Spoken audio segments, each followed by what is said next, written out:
Salam, saudara yang dikasihi Tuhan. Mari kita berdoa sebelum membaca dan merenungkan firman Tuhan. Bapa dalam kerajaan surga, kami bersyukur oleh karena kemurahan-Mu yang memungkinkan kami ada sampai hari ini. Kami akan membaca dan merenungkan firman-Mu yang hidup. Berikan kami hikmat dan pengertian dalam memahaminya serta melakukannya. Dalam nama Yesus. Amin.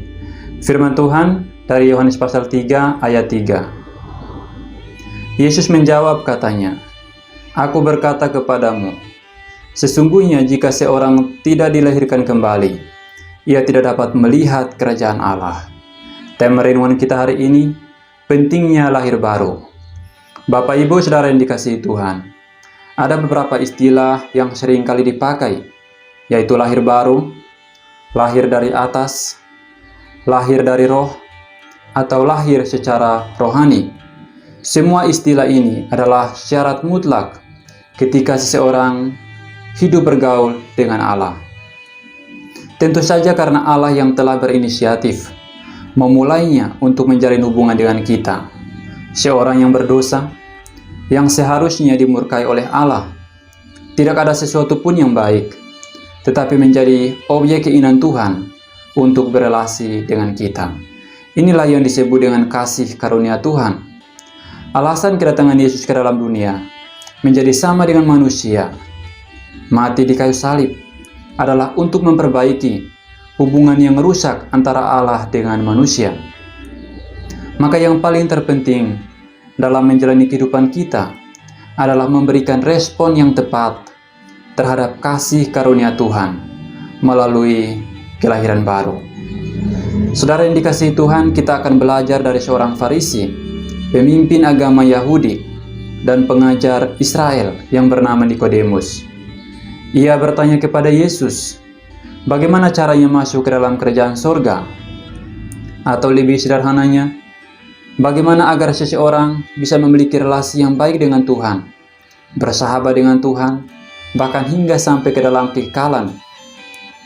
Meskipun Nikodemus adalah seorang yang memiliki jabatan rohani, namun ia belum memahaminya, sehingga Yesus hendak mengajarkan kepadanya hal yang paling penting ini, bahwa kelahiran baru bukan tentang bagaimana kita masuk ke dalam rahim ibu, lalu kita dilahirkan kembali, tetapi tindakan iman dengan percaya dan menerima Yesus di dalam hati sebagai Tuhan dan Juru Selamat pribadi, sebagai respon terhadap kasih karunia Allah di dalam Yesus Kristus.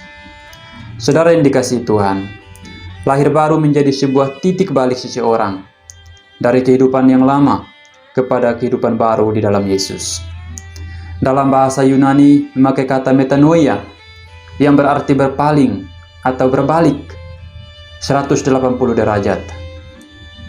Dari seorang yang tadinya hidup untuk dosa dan mati terhadap kebenaran, menjadi mati terhadap dosa dan hidup untuk kebenaran. Tetapi ini tidak mungkin dilakukan dengan usaha kita atau kekuatan kita sebagai manusia berdosa. Karena kebaikan manusia adalah seperti kain kotor yang sama sekali tidak berarti dalam kekekalan. Tuhan menyediakan cara yang mudah, yaitu milikilah iman yang menyelamatkan. Ada seorang hamba Tuhan yang menjelaskan tentang 4 jenis iman.